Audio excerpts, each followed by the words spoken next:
Our next guest is a four-time Pro Bowler and All-Pro cornerback during his 11-year NFL career, Antonio Cromartie. Welcome back to Undisputed. Thank you for having me on. Good to have you. So you're currently a free agent. Yes. Do you still want to play in the NFL? Of course I want to play. I'm not out here training since October, last October. So I've been training for the past year. So I feel like I'm in great shape. I'm just ready to go play. Have you heard from any teams lately? I have. I actually worked out for a team. I worked out for the Saints back in August. I had a workout there. It's kind of overweight, but I was 216 pounds. I usually play at 210, which I'm at right about now, about 211 right now. So is that still a possibility? It's still a possibility. Still a possibility. Yeah. I would love that. Well, I got to ask the key question. Have you heard from my Dallas Cowboys, who are in desperate need of a veteran cornerback presence? No, I haven't heard from the Dallas Cowboys at all. Really? No, not at all. Do you expect to? Any grapevine word about it? Honestly, no, I don't. I think their biggest decision is they want to stay young. I don't think they want to bring in veteran guys. Well, they're so young, they're just bad young right now. You got to give the young kids an opportunity. I think that's the biggest. I think when I first came in 2006 with Marty Schottenheimer as my coach, he gave me an opportunity. I didn't fare well, but he put me into the office and said, "Look, we're gonna make you. You're only gonna play nickel packages." And that's the thing. Like I say, I always tell people that's the one thing I respect about Marty Schottenheimer. He gave me an opportunity to go out and go play. And he didn't like the way I was playing, so he told me as a man, look, hey, you got to play better. We want to play nickel packages, go from there. But, I think Jordan Lewis is doing great. I mean, you can't defend that ball. That's one ball you cannot defend. Well, especially when you're 5'10", he's 6'2". Listen, okay, but you can't say that because Brent Brown's 5'8", 5'9", and he goes out and covers 6'5". Special, man. But I think Jordan Lewis will be special too. I think he'll do his thing. How tall is Aaron Rodgers? How tall are you? 6'1"? 6'2.5". 6'2.5". So what was I thinking on Sunday night? If Antonio Cromartie had been my corner over there on that play, I don't think Devontae at 6'2" rises up over you and snatches that Well, first ball. off, I would have pressed Bell. I'm not gonna press him. I know I'm a rookie corner. I would have came back. Studying film, that's one of the Devontae Adams' favorite routes, the favorite route down the red zone. So I pressed the first time, made a great play. Second time, he made a play the first time. Second time, I'm gonna show him something different. I'm not gonna give him the same thing. If you notice on the second one, he didn't get his hands on him. The first one, he got his hands on him, knocked him out, and was able to be there. Second one, he didn't. So it's just about being consistent. That's all it's about. I mean, he wasn't consistent with getting his hands on the receiver, so he wasn't able to defend that ball. The ball was thrown. He jumped late. Devontae Adams already had the ball, so you can't defend that. Well, like you said, you're making jokes about it, but he never even saw the ball. Never saw it. Yeah. Listen, I've had one of those routes in 2011 with Tony Romo and Dez Bryant, where I got my hands on him, and before I knew it, the ball was already in his hands. And I'm like, okay, where's the ball? And sometimes you can have perfect coverage, but if they make the perfect throw, there's nothing you can do about it. I mean, it's like baseball. He's a hot hitter, but if the pitcher throws his pitch where he wants and locates it at the speed he wants, you're not going to hit it. And that's what Aaron Rodgers and those receivers, they practice that so much. Skip, we practice red zone. But they practice so much red zone, just individual stuff now. Yeah. It's almost like a drill in and of itself. Like teams practice 7-on-7 and teams practice 9-on-7. They will practice just these throws. The back shoulder fade, only a few teams ran it back when I was in the game. That was many years ago. Now everybody's running that because you have to fend it. Okay, how do I fend it? If I stay on top, he's going to back shoulder me. Yeah. If he lags behind, he's going to throw it over the top of me. And still, I got to worry about the slant route. So there's so much you got to worry about. And like Antonio said, you can't give Aaron Rodgers and his receivers the same look. Because that's why they came back with it, because they knew he was going to press it the exact same way. And if I get off clean, this is what's going to happen. The other problem my team has is there's no veteran presence at safety. And there is a guy that you know pretty well still sitting out there on the market named Darrelle Revis. Revis Island is on his own island somewhere outside the NFL. I can't believe he's not with anybody. Are you surprised? I'm surprised. I'm surprised about myself too. I think Revis is 32. I'm 33 years old. Still can play at a very high level. Maybe not as when we're 22, 23 years old, but we bring knowledge to the game. Not only knowledge, but you can pass that knowledge on to the younger guys to help those guys understand how to watch film, how to play certain routes, look at formations and study that. It's just the point, like, us as peers, like, being in that room can be something greater than having a coach in the room. Because players listen to their peers more than they listen to their coaches. So if you have another coach that's on the field, and you also have another coach that's in the locker room to help the guys, mold guys, and if it's a 1 year thing, it's a 1 year thing. But now you get those guys that following year to be exceptional players and actually learn the game and know the game about it and go play at a very high level. So when you say study film, study formation, were you a formation guy, or you were a formation as far as like 3 wide trips, or did you pattern read? I did all 3. Because you got to think, when me and Reeves was together, we had receivers we had to cover. Right. So when we covered a receiver for the week, okay, this receiver line's outside the hash. The only thing he's running, outside a yard outside the numbers. The only thing he's running is a dig route, bang gate from this route. If he lines a yard inside the numbers, okay, he's running a curl, he's running a speed out, and he's running a deep comeback on the bootleg. Now, if we're not covering it, now we're playing left and right, we go into formations.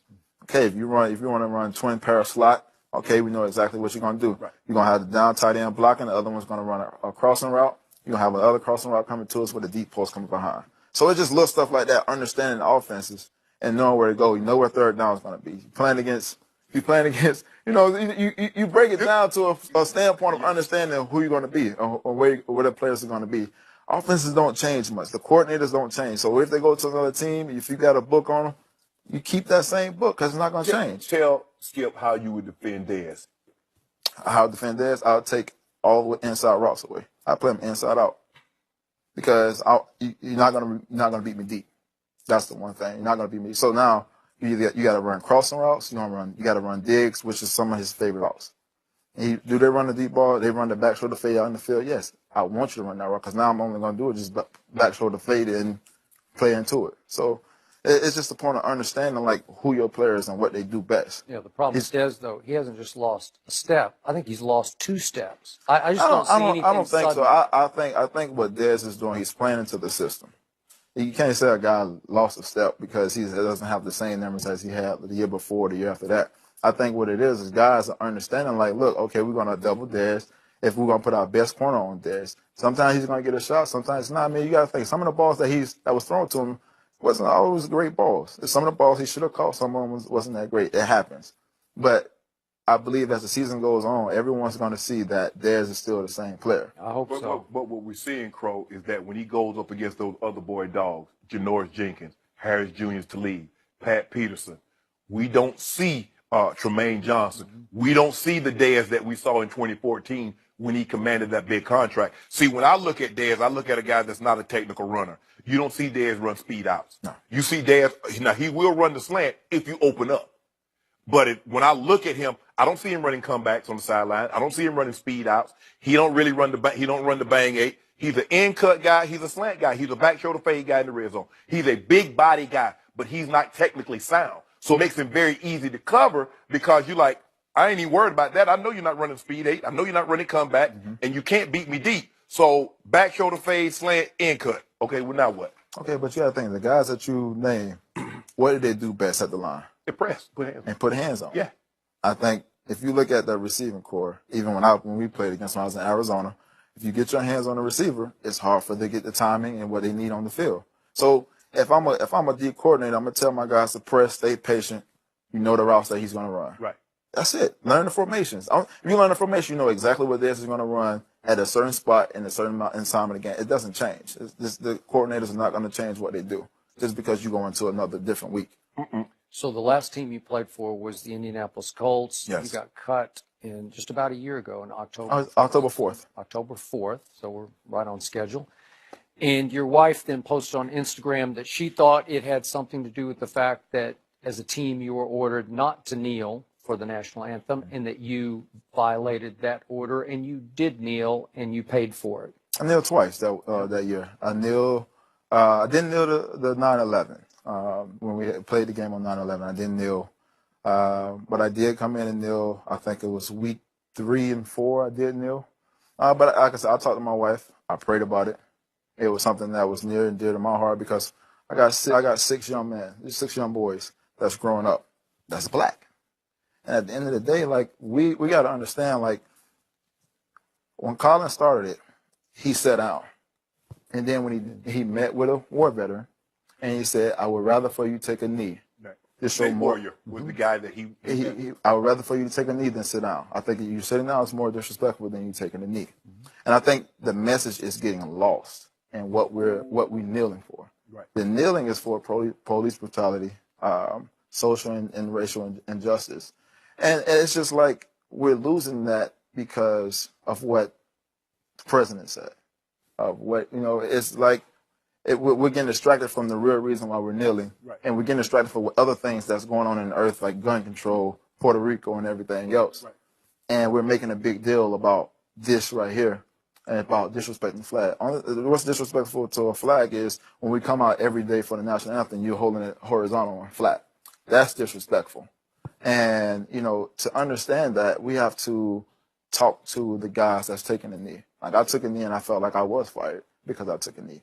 They said it was because of my play, but if you look at my stats, I gave up 44.5 yards a game in 4 games and 1 touchdown. And that was on 1-yard slant to Allen Robinson in the London game, which I took a knee in that game also. Right. So, I just feel that, I got cut because I took a knee. Do you think that's still operating as to why you don't have a job now? I think some of it is. I think some teams are afraid just because, one, I'm a veteran guy and I'm an outspoken guy. Right. And I think that may steer them away from a standpoint of saying, okay, we don't want this guy coming in the locker room and maybe deferring our guys to taking a knee. It's not me. I'm not going to tell a guy to take a knee. This is my own judgment. This is something that I have a belief in, that I feel strongly about. I mean, I grew up in a single-parent home. I grew in the projects. I moved 14 times. I went to 11 different schools, so I understand it. I've seen it. I've seen the epidemic of guys going into drugs or getting killed in front of my face. Right. It's just the point of it depends on how you grew up. And I'm not going to forget where I came from. It doesn't matter how much money I have. It doesn't matter where I'm at. My obligation is still to be a man of my word and be there for my community, and that's the black community. And I think that's what we're losing the insight on of what's really going on in America and what we're fighting for and why we're taking the knee. We've got to take a quick break, but we'll get more with Antonio on the national anthem protest next. And I won't back down.